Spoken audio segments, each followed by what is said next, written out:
A stranger appears out of nowhere with something no one else has.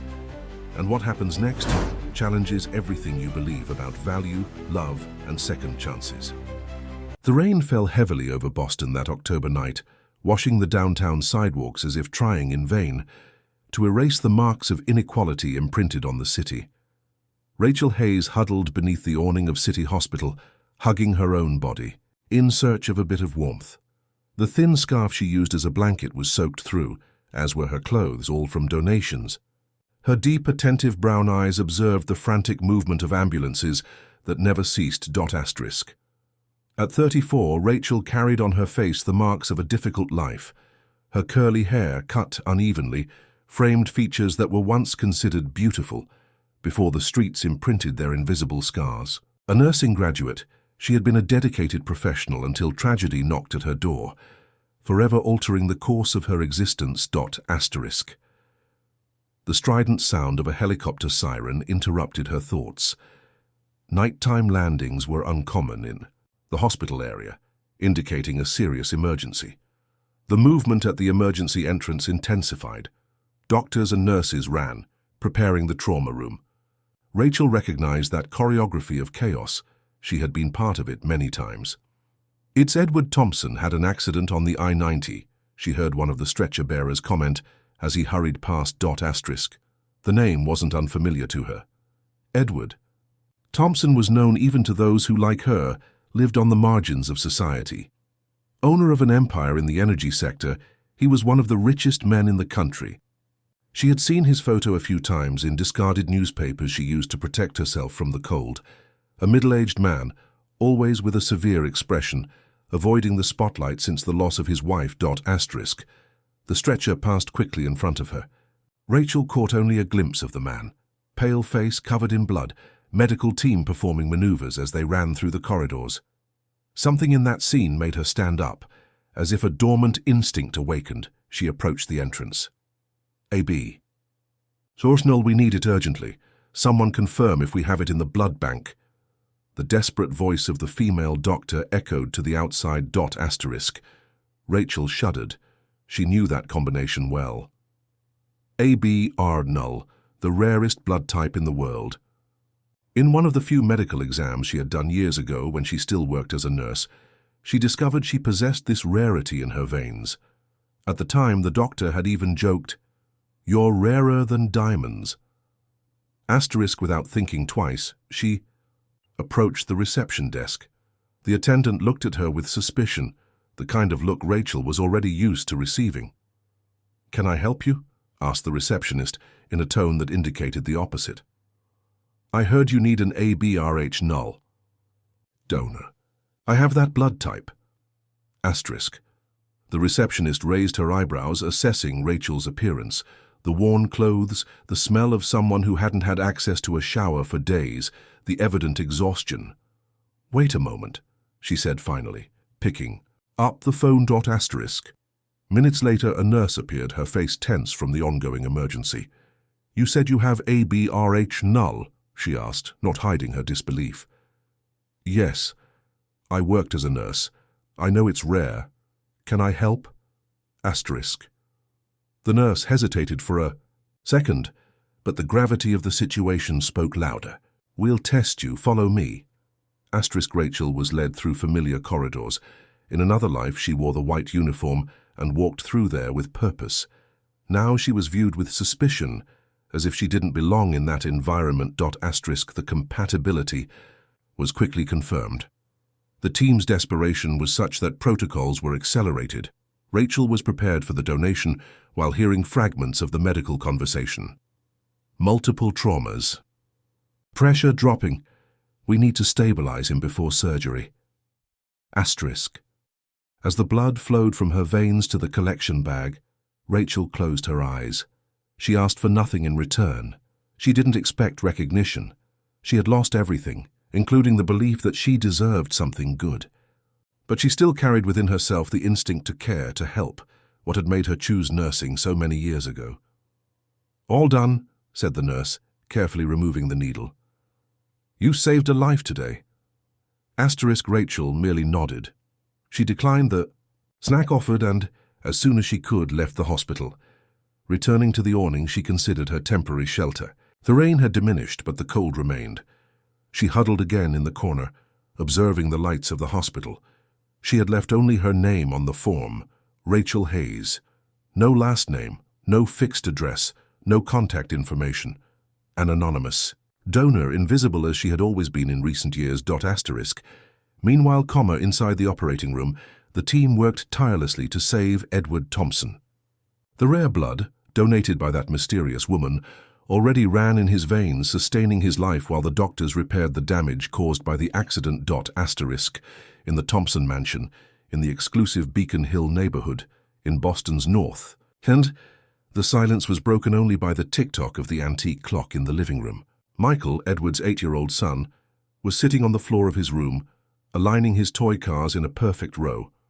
The housekeeper, Mrs. Cecilia, observed him with concern from the door. The boy hadn't said a word since they received news of the accident. His world, already limited by autism, seemed to have closed in even more.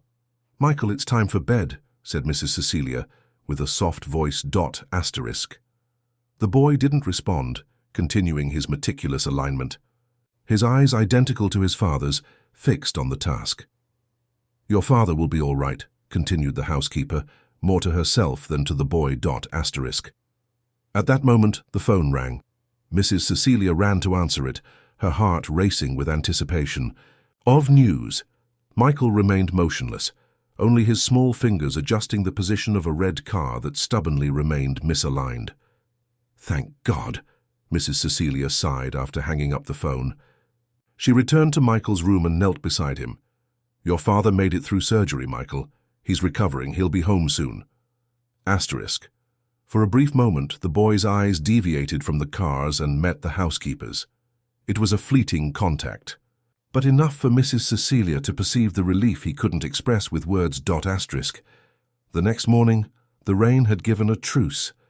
Boston's sky remained cloudy, but some rays of sun managed to break through the clouds, creating beams of light that partially illuminated the city. Rachel woke up to the movement of the street. Her aching body protested against another night on the hard ground. She stood up with difficulty, feeling the slight dizziness resulting from the blood donation. At City Hospital, Edward Thompson opened his eyes for the first time since the accident. The light in the room initially bothered him. He blinked several times until he could focus on the face of the doctor who observed him. "Welcome back, Mr. Thompson," said Dr. Lauren Mendez, adjusting the IV. "You gave us quite a scare." Edward tried to speak, but his throat was dry. The doctor offered a little water, which he drank with difficulty. "Michael," he finally managed to say, "your son is fine. He's already been informed that you're recovering." Edward nodded, feeling every part of his body protest in pain. He vaguely remembered the accident, the heavy rain, the headlights that suddenly appeared in the wrong lane, the desperate attempt to swerve. "You were very lucky," continued the doctor. "You needed an urgent transfusion, and your blood type is extremely rare." "How did you manage it?" he asked, his voice still weak. Dr. Mendez smiled slightly. "Let's just say an angel appeared at the right time." If this story interests you, don't forget to subscribe to our channel and give a like. Tell us which city you're watching us from. We continue. 3 weeks passed since the accident. Edward Thompson had already been discharged from the hospital and was recovering in his Beacon Hill mansion. From his spacious veranda, he observed the city that stretched below, lights beginning to dot the Boston dusk. Despite the comfort of home, something troubled him. Since learning about the blood transfusion that saved his life, he couldn't stop thinking about the person who had made that donation. "Sir, your tea," announced Mrs. Cecilia, placing a tray on the side table. "Thank you, Cecilia. Has Michael returned from therapy?" "Yes, he's in the garden with Dr. Patricia." Edward nodded. Since the accident, he had hired an occupational therapist to work with Michael at home. The boy, always reserved, seemed even more introspective after the scare with his father. "Any news about that donor?" he asked, taking a sip of tea. Mrs. Cecilia sighed. It was the third time that day he had asked the same question. "Nothing beyond what we already know, sir. Name, Rachel Hayes. No fixed address, no contact. Edward frowned. How does someone simply disappear after saving a life? And why did that bother him so much? It wasn't just gratitude. It was a strange feeling that there was a deeper connection to be discovered. "I'll go down to see Michael," he said, standing up with some difficulty. He still felt pain, but the daily physical therapy helped with recovery. In the garden, Michael was sitting on the lawn, focused on a drawing he was making. Dr. Patricia, a young woman with short hair and a gentle look, observed from a distance, giving the boy the space he needed. "How is he today?" asked Edward, approaching the therapist. "Expressive in his way," answered Patricia. "He's been drawing the same face for days. I asked who it was, but he didn't answer." Edward looked at the drawing over his son's shoulder. It was the face of a woman with curly hair and large eyes. The stroke was simple as one would expect from an 8-year-old child, but there was an intensity in the way he repeatedly drew those eyes. "Do you know this person, Michael?" asked Edward, crouching beside his son. As was common, Michael did not respond verbally. He continued, drawing, adding more details to the figure's hair. "Maybe it's imaginary," suggested Patricia. "Children with autism often create comfort figures." Edward wasn't convinced. There was something familiar about that face, although he couldn't identify what. That night, during dinner, the local news was broadcasting a report about Edward's accident and his miraculous recovery. The presenter mentioned the rare blood donation that saved his life. Until now, the donor's identity remains a mystery. It is known only that it's a woman named Rachel Hayes, possibly homeless, according to hospital sources.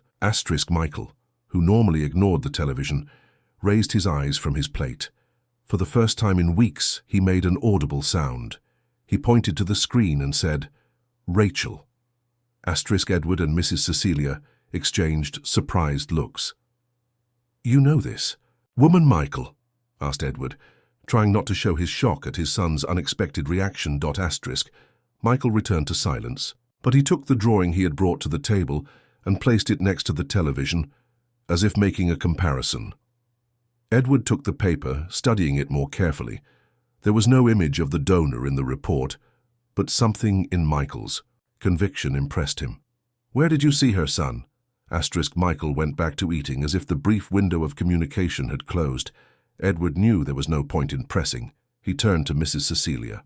"First thing tomorrow morning, I want you to call Mr. Oliver." Mr. Oliver was Anthony Oliver, a former police officer who now worked for Edward as head of security and occasionally as a private investigator. If anyone could find Rachel Hayes, it would be him. The next morning, Anthony Oliver received clear instructions. Find the woman named Rachel Hayes, who had donated blood to Edward at City Hospital. Michael's drawing was included as a possible reference. "I want absolute discretion, Anthony. No intimidating or scaring the young woman. It's just for a formal thank you." Anthony nodded, although he suspected there was more to this story than a simple thank you. He had known Edward for enough years to notice when something affected him deeply. Meanwhile, in the streets of downtown Boston, Rachel Hayes faced another day of survival. She had managed to get a temporary job helping with cleaning at a small restaurant. The pay was minimal, but it allowed her to buy food and on rainy days pay for a place to sleep in a cheap boarding house. Today, however, she was without work. She walked through the Boston Common, enjoying the bench she considered hers, under a large tree that provided shade on hot afternoons. It was on that bench that Michael had first seen her months before. On that occasion, the boy had had a crisis during a rare walk with the nanny. While the young woman tried to calm him without success, Rachel approached. She didn't speak, didn't touch the boy.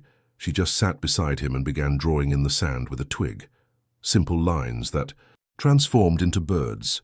Michael gradually stopped crying, observing the drawings take shape.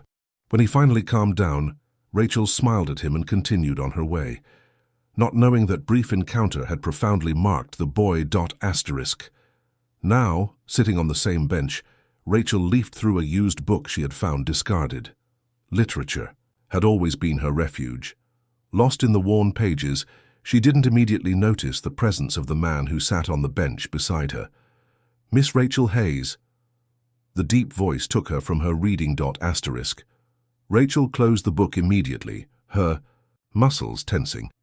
Years on the streets had taught her to be wary of unexpected approaches. "Who's asking?" She responded, already preparing to stand. "My name is Anthony Oliver. I work for Mr. Edward Thompson, asterisk." The name made Rachel freeze, so he had discovered who she was. Why couldn't he simply leave her in peace? The donation was anonymous for a reason. "I don't know what you're talking about," she lied, standing up. "Please, miss, Mr. Thompson just wants to thank you personally. You saved his life." Asterisk. Rachel hesitated. "I don't need thanks. I did what anyone would do." Asterisk. Anthony smiled slightly. "We both know that's not quite true. Your blood type is extremely rare. It was a miracle you were in the same place, on the same night." "Coincidence, not miracle," countered Rachel. "Tell your boss I'm happy he recovered. That's enough." Asterisk. She began to move away, but Anthony called her again. "There's something else. His son, Michael. It seems he knows you." Asterisk. Rachel stopped. Michael, the boy from the park. Of course he was Edward Thompson's son. How had she not made the connection before? "A boy with very expressive eyes, doesn't speak much," she said, almost to herself. "Exactly, he drew this." Anthony extended a folded paper. Asterisk. Rachel took it carefully. It was a child's drawing, but she recognized her own face there. She felt a lump in her throat. "He remembers me," she whispered. "Mr. Thompson would very much like to talk to you. No commitments, just a conversation. I can take you to his house now if you accept." Asterisk. Rachel looked at her simple clothes, feeling inadequate. "Like this?"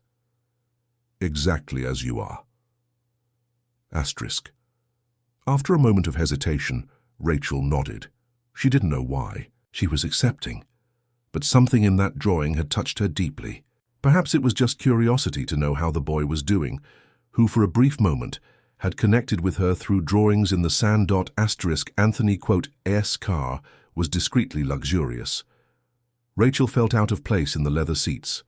She looked out the window as they climbed the steep streets toward Beacon Hill, one of the most exclusive neighborhoods in the city. The difference between that region and the downtown where she lived was like passing from one country to another. Completely distinct landscapes, separated by just a few miles. Asterisk. When they arrived at the gates of the Thompson mansion, Rachel felt an impulse to ask to go back. What was she doing there? What conversation could she have with one of the richest men in the country?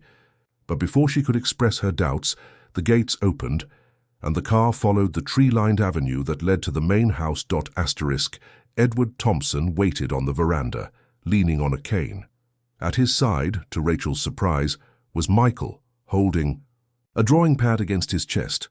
Asterisk. Rachel got out of the car, feeling the weight of their gazes upon her. Anthony opened the door for her with a formality that made her even more uncomfortable. The path to the veranda seemed endless, each step amplifying her awareness of the difference between their worlds. Edward Thompson observed her with a disconcerting intensity. Tall, with an elegant bearing, even while leaning on the cane, he had well-trimmed graying hair and penetrating eyes that seemed to evaluate every detail. "Miss Rachel Hayes," he said, extending his free hand. "It's a pleasure to finally meet you." Asterisk. Rachel accepted the greeting, feeling the firmness of his handshake. "Mr. Thompson." "Please, Edward." Asterisk. An awkward silence settled. It was Michael who broke it, unexpectedly. The boy approached Rachel and extended his drawing pad, opening it to a specific page. It was another portrait of her, more detailed than the previous one. "He's been talking about you," explained Edward, "or rather has been drawing you constantly. That's how we made the connection." Asterisk. Rachel crouched to be at the boy's height. "Hello, Michael. Do you remember me?" Asterisk. She didn't expect a verbal response. She knew from his behavior in the park that he probably had autism. To her surprise, Michael nodded slightly. "Birds," he said, his voice low, almost a whisper. "Yes, we drew birds in the sand," confirmed Rachel. Smiling. Asterisk. Edward observed the interaction with amazement. Michael rarely communicated with strangers, even minimally. "Please come in," he invited. "I would very much like to talk." Asterisk. The interior of the mansion was exactly as Rachel imagined. Elegant, spacious, with artwork and furniture that probably cost more than she would ever earn in her entire life. They were led to a cozy living room with large windows that offered a panoramic view of the city. "Would you like something to drink? Water, juice, coffee?" "Water, please," replied Rachel, choosing the option that seemed least problematic. Asterisk. Michael sat on the floor, close to Rachel, and continued drawing. Edward asked for the drink from Mrs. Cecilia and settled in an armchair facing the visitor.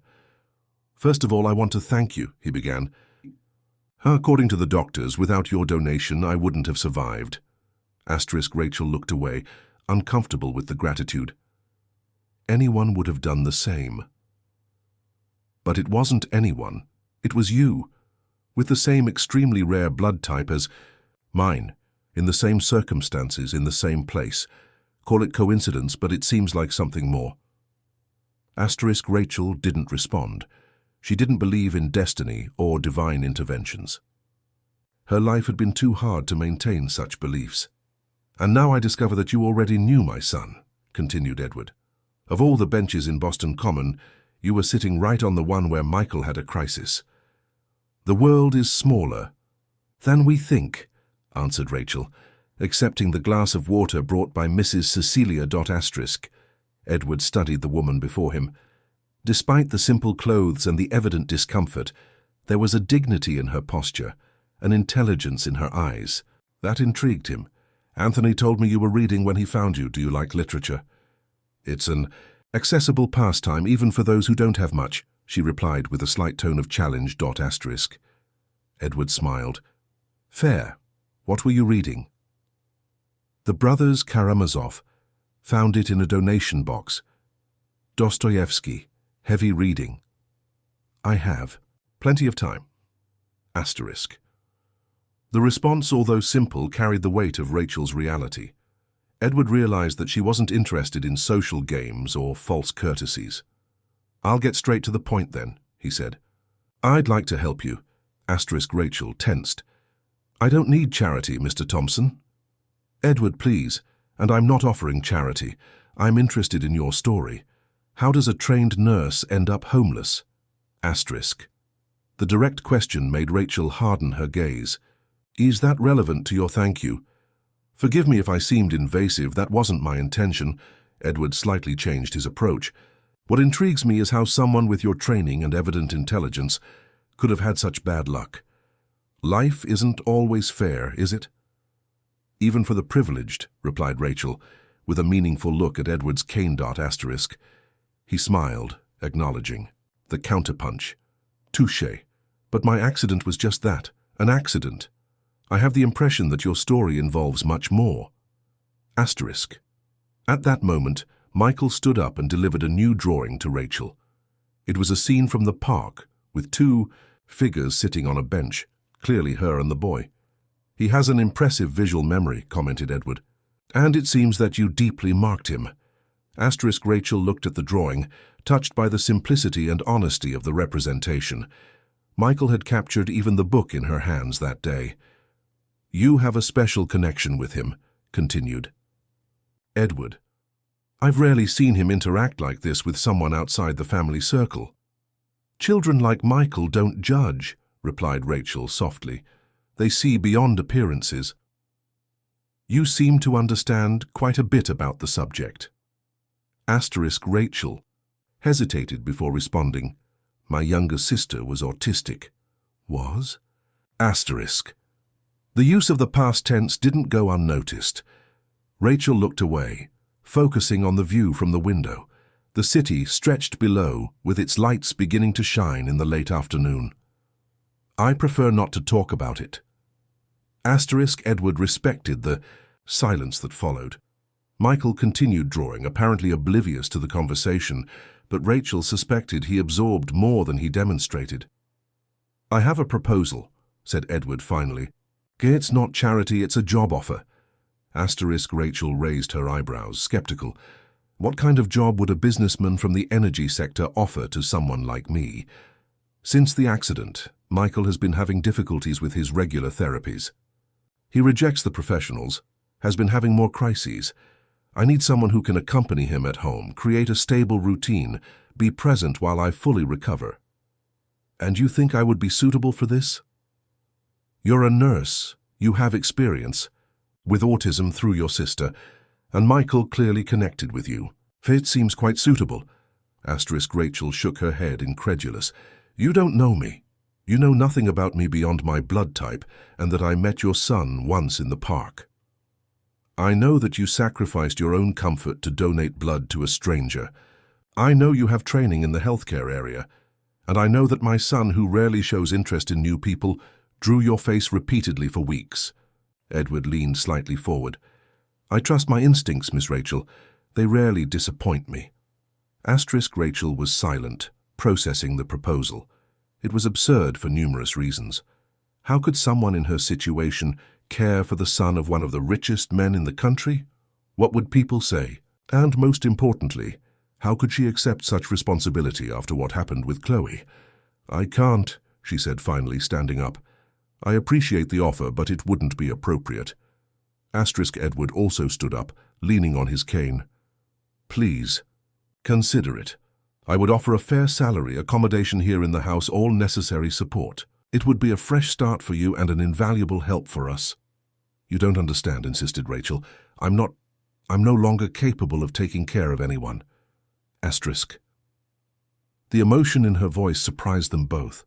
Michael, perceiving the change in the environment, raised his eyes from his drawing, observing Rachel with attention.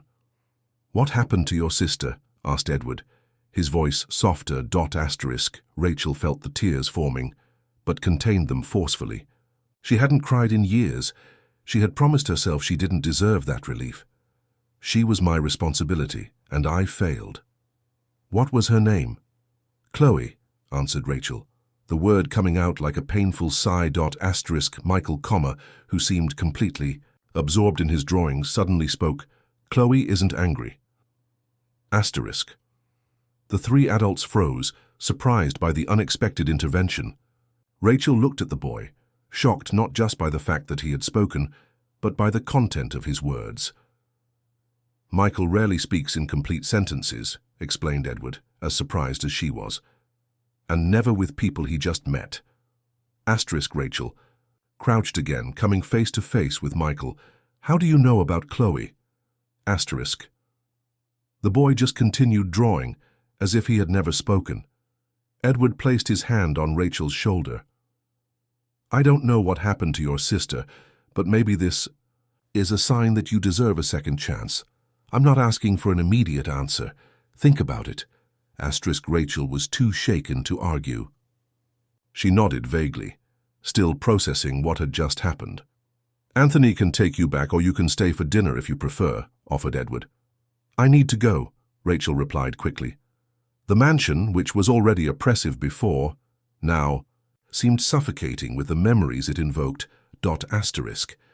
Before leaving, however, Michael approached and gave her all the drawings he had made that afternoon. A simple gesture, but one that carried a profound meaning. Rachel accepted them with trembling hands.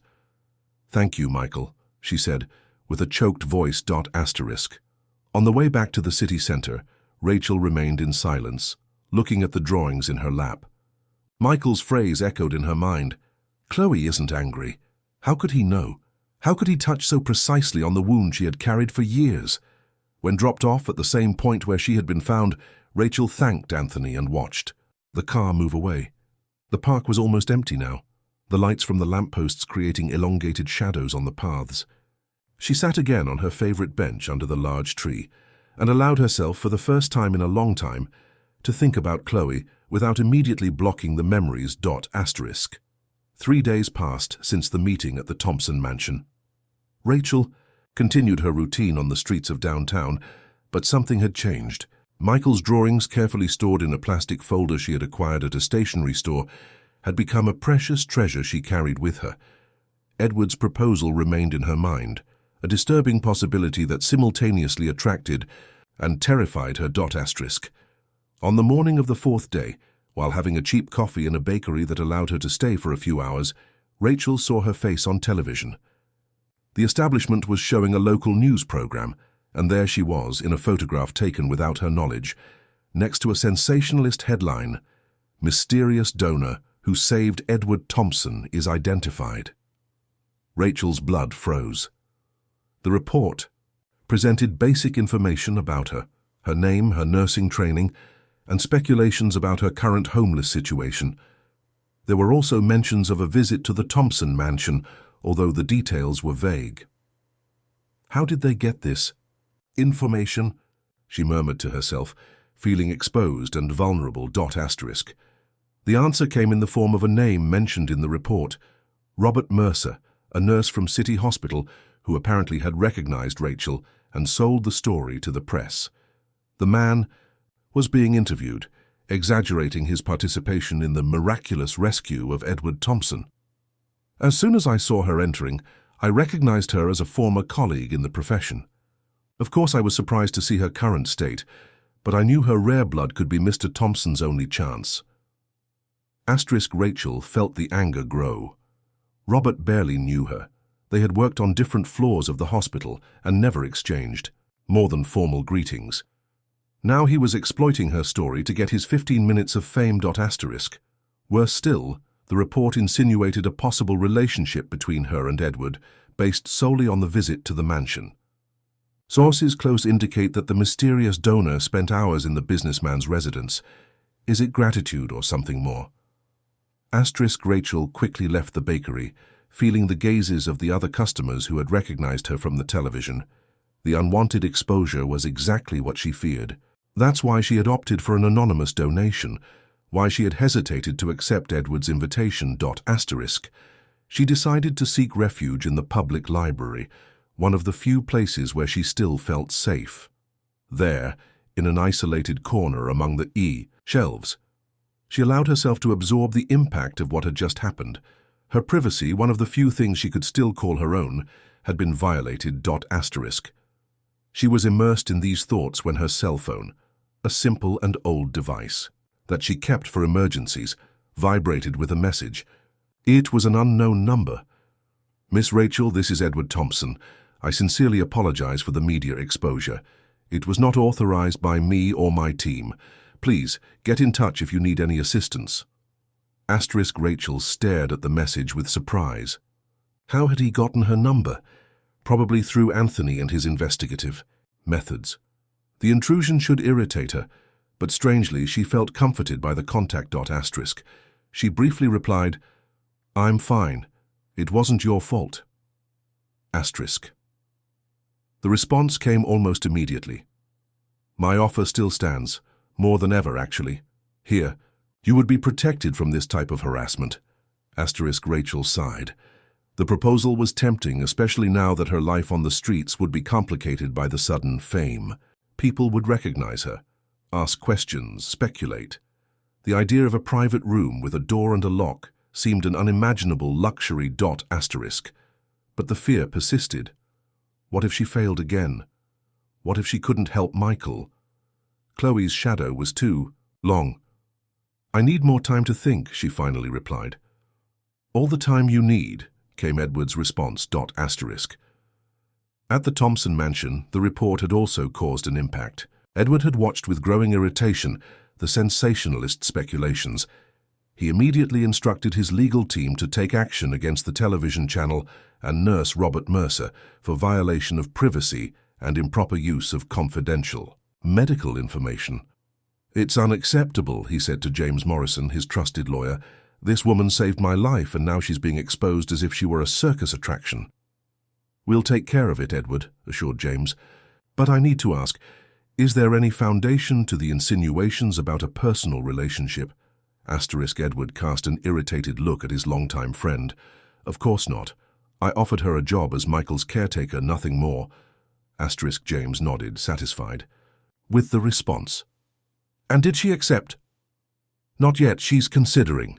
The lawyer hesitated before proceeding. "Edward, as your friend and advisor, I need to warn you.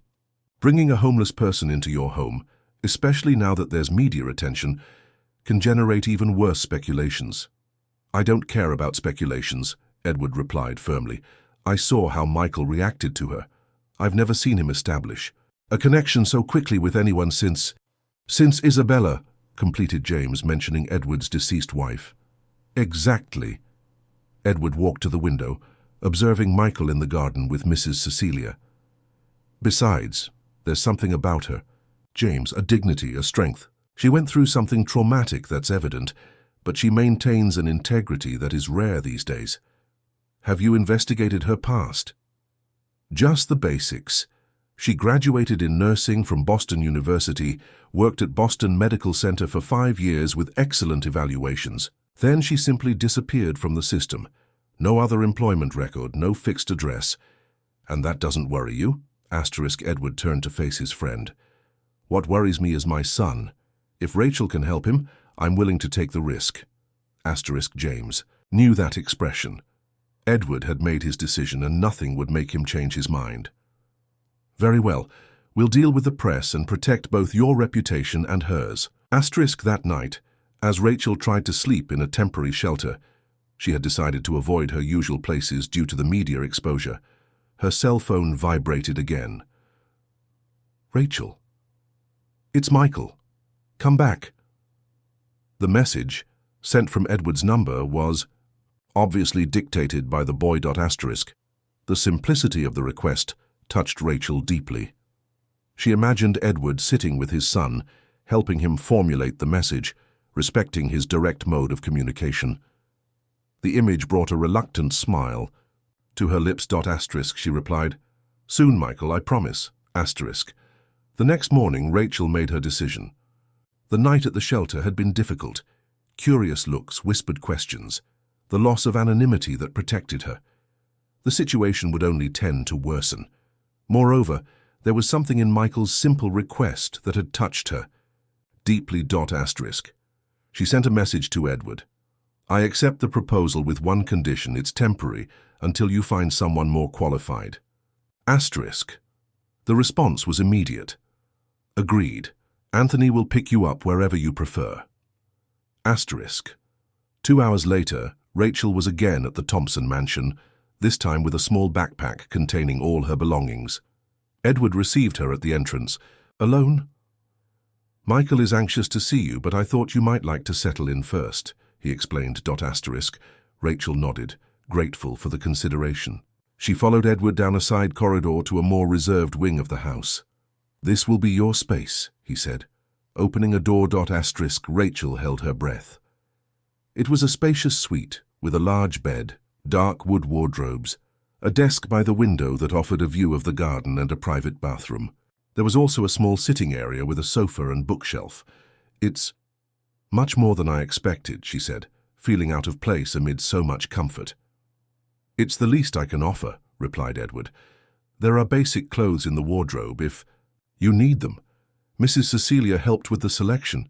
If they don't fit, we can provide others. Rachel walked slowly around the room, lightly touching the objects, as if afraid of breaking them. She stopped in front of the bookshelf, surprised to see works by her favorite authors. How did you know? She asked, turning to Edward. He smiled. I did a little research. I hope I wasn't too invasive. A little, she admitted, but returned. The smile, the first genuine one that Edward saw on her face. I'll leave you to settle in. We have dinner at 7, but don't feel obligated to join us today if you prefer to rest. There's an intercom on the wall in case you need anything. When Edward left, Rachel sat on the edge of the bed, testing its softness with her hands. How long had it been since she slept on a decent mattress? She looked at her small backpack, pathetic in comparison to the luxury of the room. It was as if two completely different worlds collided in that space. After a long hot shower, another forgotten luxury, Rachel examined the clothes in the wardrobe. They were simple, but of good quality. She chose jeans and a light blue blouse, comfortable and discreet. She looked at herself in the mirror, barely recognizing the woman who stared back. With clean hair and adequate clothing, she seemed a distant version of herself, from a past she believed was lost forever. At 7 o'clock sharp, she decided to join the family for dinner. It wouldn't be fair to Michael to postpone the reunion. Following the directions Edward had given, she found the dining room where he and his son were already seated, along with Mrs. Cecilia. "Rachel," exclaimed Michael upon seeing her, an enthusiastic reaction rare for the boy. "Hello, Michael," she responded with a genuine smile. Edward stood up to receive her. "I'm glad you joined us.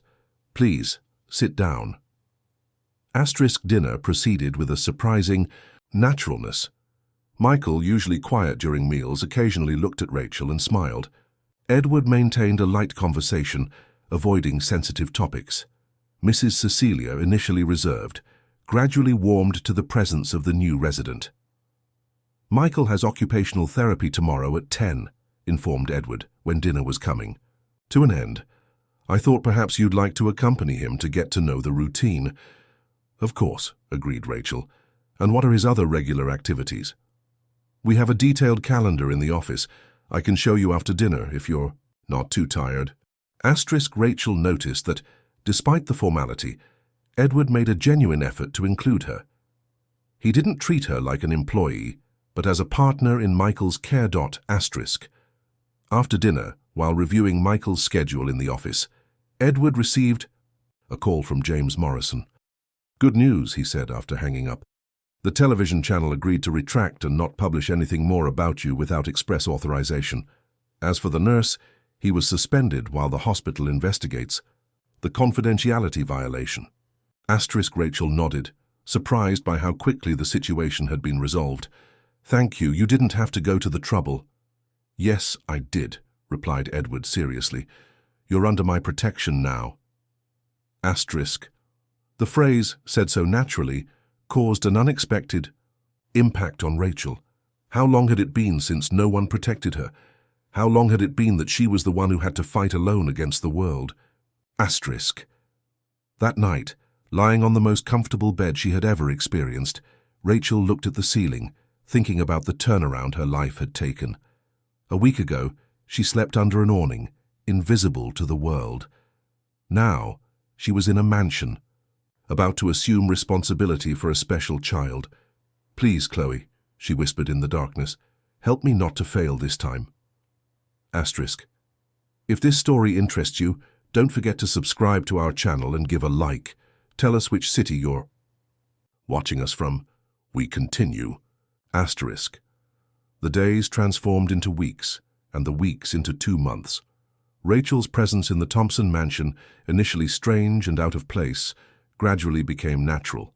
She established a routine with Michael that respected his needs, but also encouraged him to expand his limits comfortably. The connection between the two was evident to all who observed them, a silent communication that went beyond words. Edward also noticed significant changes in his son. Michael smiled more, had fewer crises, and occasionally surprised everyone with complete sentences. In the last session with the psychologist, Dr. Lauren had commented on the remarkable progress. "What did you do?" asked Edward to Rachel, while they had coffee on the veranda on a Sunday morning. Michael was in the garden, focused on a game Rachel had invented, organizing colored stones in specific patterns. "Nothing extraordinary," she replied, observing the boy with affection. "I just respect him as he is, without trying to force him to be as others expect." "It's more than that," insisted Edward. "You understand how he thinks." Rachel smiled slightly. "Chloe taught me a lot. Children like Michael perceive the world differently. Not better or worse, just differently. When we stop seeing this as a problem to be corrected and start valuing their unique perspective, everything changes." Edward observed Rachel as she spoke. In the last 2 months, she too had changed. The simple but elegant clothes she now wore, the well-cared-for curly hair, the more relaxed posture, everything indicated a woman who was beginning to find herself again. There were still moments of withdrawal, especially when the subject approached her past, but they were increasingly less frequent. "You never told me what happened to Chloe," he said, carefully. Rachel visibly tensed, but didn't close off as she would have weeks ago. "It's not an easy story," No story that really matters is easy, he replied gently. Rachel breathed deeply, looking at Michael, who was now organizing the stones by colors. Chloe was 15 years old.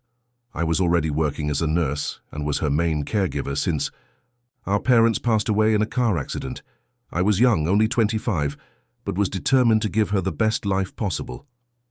Edward listened in silence, respecting Rachel's hesitant rhythm. That afternoon we had an argument. Something silly about a TV show she wanted to watch. I was stressed from work, impatient. I said things I regretted immediately. Rachel paused, her voice choking. She had a crisis, ran out of the house. I should have gone after her immediately, but I was so frustrated that I thought, let her cool off. It was only after 20 minutes that I realized she wouldn't come back on her own. Edward could imagine what came next, but let Rachel continue at her own pace. When I found her, it was already too late. She had crossed a busy avenue. Rachel couldn't continue. "I'm so sorry," said Edward softly. "For years, I blamed myself. I still blame myself. If I had been more patient, if I had gone after her immediately. It wasn't your fault, Rachel." She shook her head. "What hurts most is that our last words were of anger. I never got to apologize, never got to tell her how much I loved her. She knew," affirmed Edward with conviction. "I'm sure she knew." Rachel wiped a solitary tear. "After that, I couldn't work anymore. How could I care for other patients if I had failed with my own sister? I distanced myself from friends, from distant family. I lost the apartment, lost everything. In a way, it was a punishment that I imposed on myself." Edward extended his hand, gently covering hers.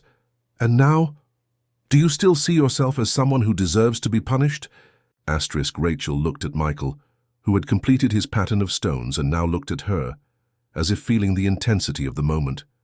"I don't know, but I know he's helping me find a way back."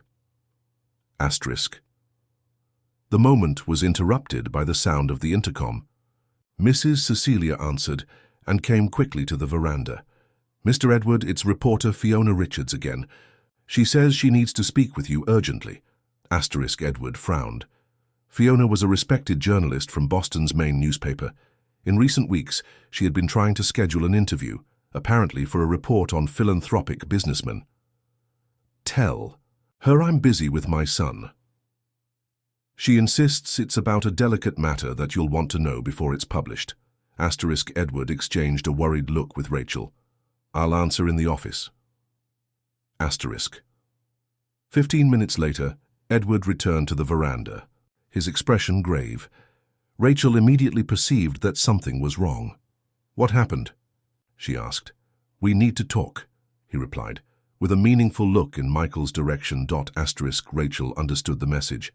"Michael, how about we go to the back garden to see if the little birds have already built that nest we saw yesterday?" The boy nodded, standing up. Rachel led him inside, asking Mrs. Cecilia to accompany them. When she returned, she found Edward pacing back and forth, visibly disturbed. "Edward, what happened?" He stopped, facing her directly. "The reporter has a source who claims to have information about your past, more specifically, about what happened to Chloe." Rachel paled. "What exactly?" "According to her, there are police documents indicating that you were initially considered a suspect in the case due to testimonies from neighbors who heard the argument, that you were interrogated, although never formally accused." "That's partially true," admitted Rachel, sitting down heavily.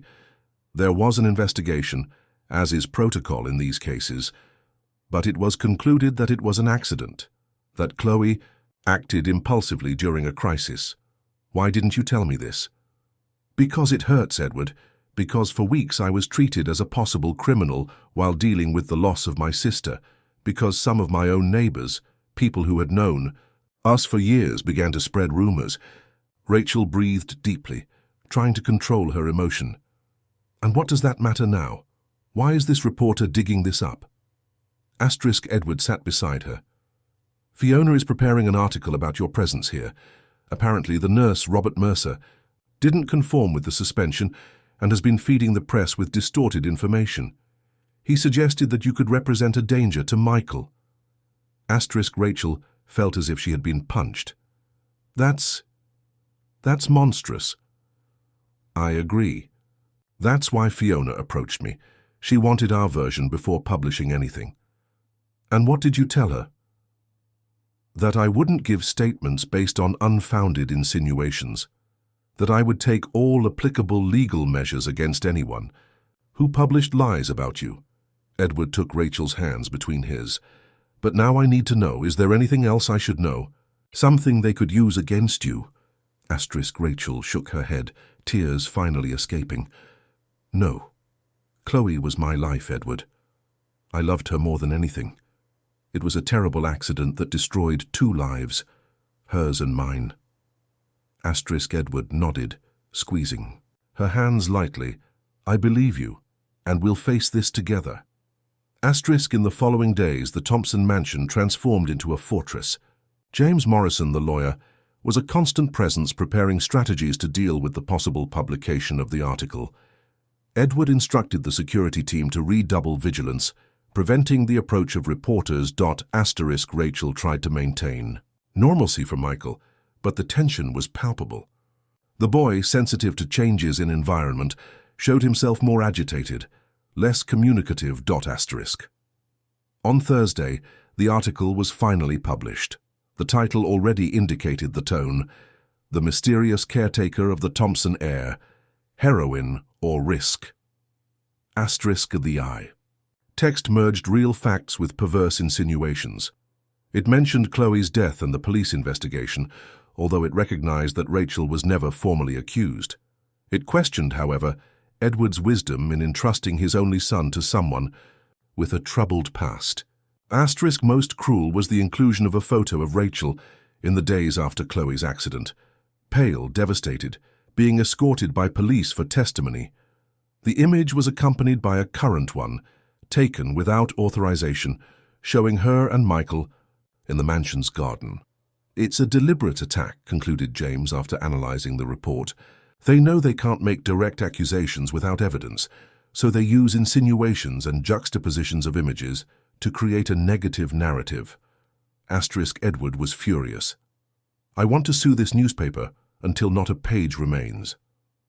And we will do that, assured James, but take into consideration that a lawsuit can drag the subject out for months, keeping it in the media.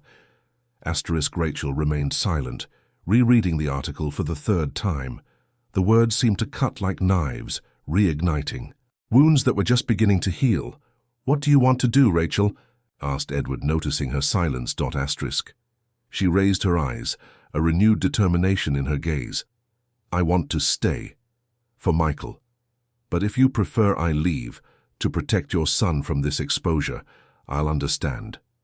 Don't even think about it, replied Edward firmly. We won't give them what they want. The phone rang. It was Dr. Lauren, Michael's psychologist, visibly disturbed. Edward, did you see the article? Yes, and we're already taking legal steps. It's not just that. I received calls from 3 other parents of patients. They're worried, questioning Rachel's presence with Michael during the group sessions. Edward closed his eyes, feeling the weight of the situation. What do you suggest? For now, maybe it's better we do individual sessions, just Michael. Until this calms down. The news was an additional blow. The group sessions were important for Michael's socialization, one of the aspects in which he had most progressed recently. When Edward hung up, he found Rachel standing, arms crossed as if trying to protect herself. I'll pack my things, she said, her voice trembling slightly. No, Rachel. I already said we won't back down. I'm harming Michael, don't you see? These people are doing exactly what they did after Chloe's accident, transforming me into a villain, a threat. Edward approached, holding her by the shoulders. Listen, to me. You are the best thing that happened to Michael in a long time. I won't allow slander and gossip to separate us. Rachel looked into his eyes, seeking the certainty that his words conveyed. But at what cost, Edward? Your reputation, Michael's well-being. Some battles are worth it, he replied, with an intensity that surprised her. And this is one of them. Asterisk. At that moment they noticed Michael standing at the office door, observing them with attentive eyes. How long had he been there? How much had he understood? "Michael," called Rachel, immediately softening her tone. "Everything is all right, dear." Asterisk. The boy approached, carrying one of his drawings. It was a simple representation of three figures, clearly him, Rachel, and Edward, holding hands in front of what appeared to be the mansion. "Family," he said, extending the drawing to Rachel. Asterisk. The simplicity of the word, the depth of feeling it carried, broke Rachel's last resistances. Tears flowed freely as she hugged the boy, who surprisingly returned the gesture. Something rare for him. Asterisk. Edward joined the embrace, forming a protective circle around Michael. In that moment, they understood that nothing, no report, no malicious speculation, could break the bond they had created. "Family," repeated Rachel, looking at Edward over Michael's head. "Yes, we are a family." Asterisk. The Boston summer announced itself with increasingly hot days and an intensely blue sky.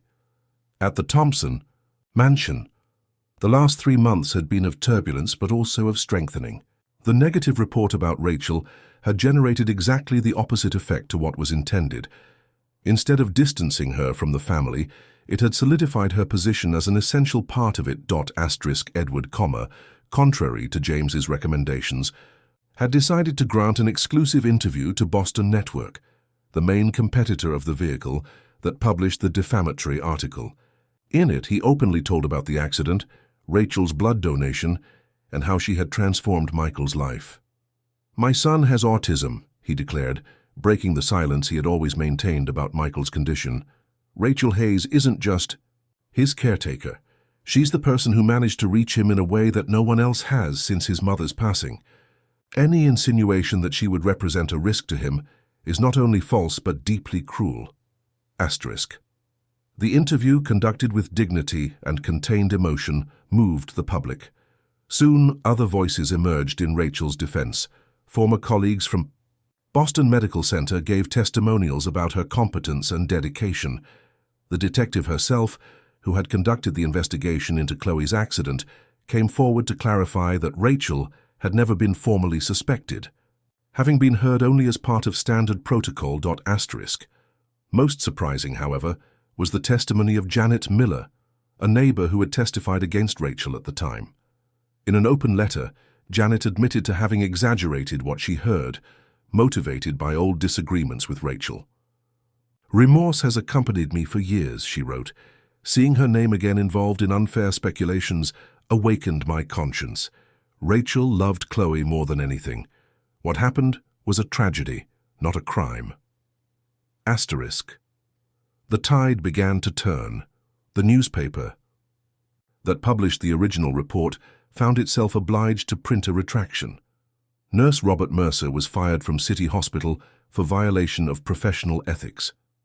Slowly the pressure decreased. Asterisk. On a Saturday morning, while Rachel helped Michael plant flowers in the garden, a new activity he adored, Edward approached with a serious expression. "We need to talk," he said. "After Michael finishes the garden." Asterisk. Rachel nodded, feeling a slight tightness in her chest. Despite all the improvement in the situation, there were still moments when she feared Edward might reconsider her presence there. Asterisk. Later, when Michael was with Mrs. Cecilia for his afternoon snack, Rachel found Edward in the office. He was standing by the window, contemplating the garden where son and caretaker had worked hours before. "Is everything all right?" she asked, hesitantly. Asterisk. Edward turned, his serious face giving way to a warm smile. "More than all right. Actually, I have a proposal for you." Asterisk. Rachel relaxed a little. "What kind of proposal?" "Remember when we met? You said you accepted the job with the condition that it was temporary until I found someone more qualified." Asterisk. Rachel felt her heart accelerate. "Yes, I remember." "Well, I believe it's time to redefine that agreement." Edward walked to his desk, picking up a folder. "I'd like you to consider something more permanent." Asterisk. He extended the folder to Rachel. Inside, there were detailed architectural projects of a large complex. "What is this?" she asked, studying the drawings. "The Chloe Center for Autism Support," replied Edward with evident pride. "A space dedicated to children with autism and their families. Therapies, activities, psychological support, legal counseling, everything. In one place." Rachel looked at him, mouth agape. You're naming a center in honor of my sister." "If you allow it," he replied softly. "And I'd like you to direct it." "Me?" Rachel could barely process what she was hearing. "Edward, I'm just a nurse. I don't have qualifications to administer a center like this. You have all the qualifications that matter: personal experience, technical knowledge, and a heart that deeply understands these children and their needs." Edward pointed to another document in the folder. "I've already spoken with Boston University. They offer a specialization program in autism spectrum disorder.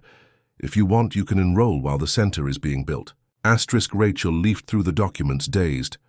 "Why are you doing this?" Edward approached, gently holding her hands. "Because I saw what you did for Michael, and because there are thousands of other children like him, families that don't have the resources I have, who struggle alone." "It's an ambitious project," observed Rachel, analyzing the details. "I have the resources and the will. I just needed the right person to give it life, and that person is you, Rachel." She looked at him, moved. "And Michael? I don't want to abandon him." "I would never ask that. The center will be a few minutes from here. You'll continue living, with us, being part of his life, of our life." Edward hesitated before continuing. "Actually, there's something else I need to ask."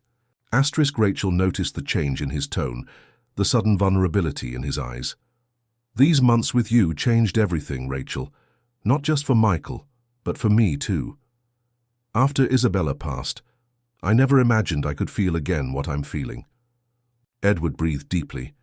"I'm not asking for an answer now, nor do I expect you to feel the same, but I need you to know that my feelings for you go beyond gratitude or admiration." Rachel stood still, absorbing the impact of those words. They had grown closer in the last few months, it's true. Small gestures, nighttime conversations after Michael slept, a silent comfort in each other's presence. But she hadn't allowed herself to name what was growing between them. "Edward, You don't need to say anything now," he interrupted, gently. "I know you're still rebuilding yourself, finding your way.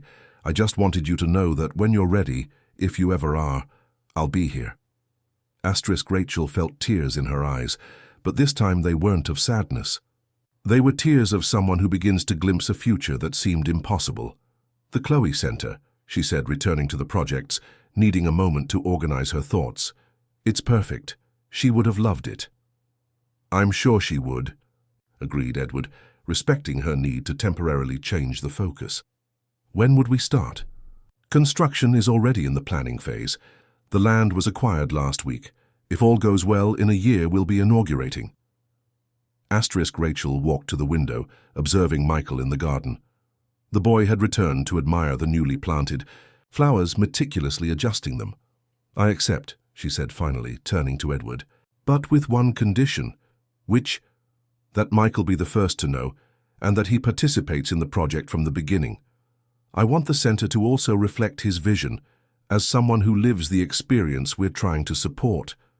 Edward smiled, moved by the way Rachel always put Michael first. "Done." "Actually, I had already thought of something similar.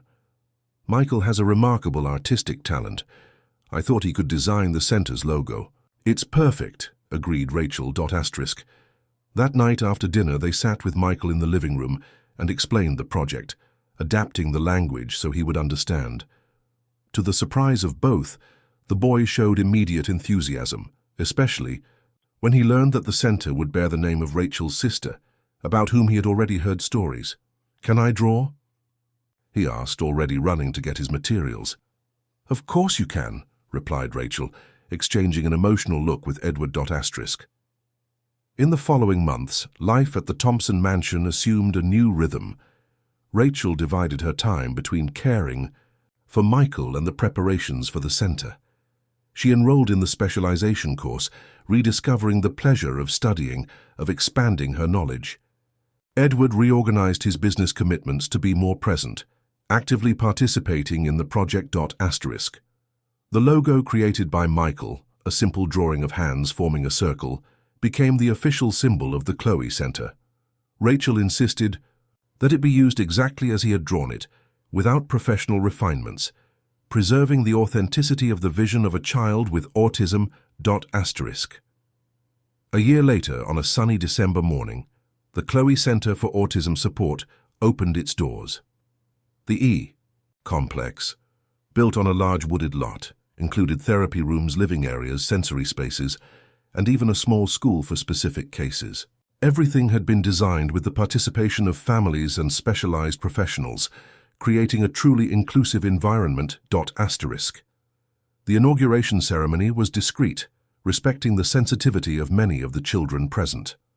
Michael, wearing a shirt with the logo he designed, remained at Rachel's side throughout the event, observing with evident pride the movement around him. Edward, in a brief speech, spoke about the importance of seeing autism not as a problem to be solved, but as a different and valuable way of perceiving the world. He thanked Rachel for her vision and dedication and paid an emotional tribute to Chloe's memory. This center is born from two stories, that of my son Michael and that of Chloe, who is no longer with us. Two children who, each in their own way, profoundly changed the lives of those around them. After the ceremony, while the guests explored the facilities, Rachel found a moment of quietude in the sensory garden, a space specially designed with plants of different textures and aromas, thought to stimulate the senses in a gentle and controlled way. Edward found her there, contemplating a small memorial plaque dedicated to Chloe. He approached silently, respecting her moment of reflection. She would be proud, he said, finally. Rachel turned, her eyes bright with contained tears. Yes, she would be, and I'm proud of her. Her name is now associated with something that will help so many families. Edward took her hand, intertwining his fingers with hers. And you? Are you happy? Rachel looked around. The center she had helped create, Michael showing his art room to some visitors, the team of dedicated professionals they had gathered. Then she looked at Edward, the man who had believed in her when she didn't even believe in herself. More than happy, she replied, squeezing his hand slightly. I'm at peace. Edward smiled, recognizing the depth of that simple statement. Peace was something they both had sought for a long time. He since the loss of Isabella, she since Chloe's accident. You know what Michael told me this morning? He asked. What? He said, Daddy, Rachel also needs the Thompson last name, in his direct way. Rachel laughed, blushing slightly. And what did you answer? That I was working on it, but that some things can't be rushed. She looked at him, a new confidence in her gaze. Maybe they don't need to be so slow either. Edward raised his eyebrows, surprised by the insinuation. Rachel Hayes, are you saying what I think you're saying? I'm saying I'm ready, Edward. For everything, the center, Michael, you, us. It took me a long time to forgive myself, to believe I deserved a second chance. But I finally understood what Michael tried to tell me that first day. Chloe isn't angry, and I don't need to be angry with myself either. Edward pulled her into a tight embrace, too moved to speak. When he finally moved away, his eyes shone with joy. I think we have one more thing to celebrate today, he said. I think so, agreed Rachel, smiling. At that moment, Michael approached, observing them with curiosity. Rachel extended her hand to him, which he accepted without hesitation. Michael, what do you think about us officially being a family? She asked, gently. The boy looked from Rachel to his father, and then back to Rachel. His usually unexpressive face opened into a rare and luminous smile. We already are, he replied, with the profound simplicity that only children possess. And there, in the garden of the Chloe Center, under the December sun, Rachel finally understood the true meaning of a new beginning. It wasn't erasing the past or pretending that the pain never existed. It was allowing the scars to become marks of learning, the losses to open space for new bonds, that love, in all its forms, would find unexpected ways to flourish. The rare blood type that she and Edward shared had been just the beginning of the story. A coincidence, perhaps,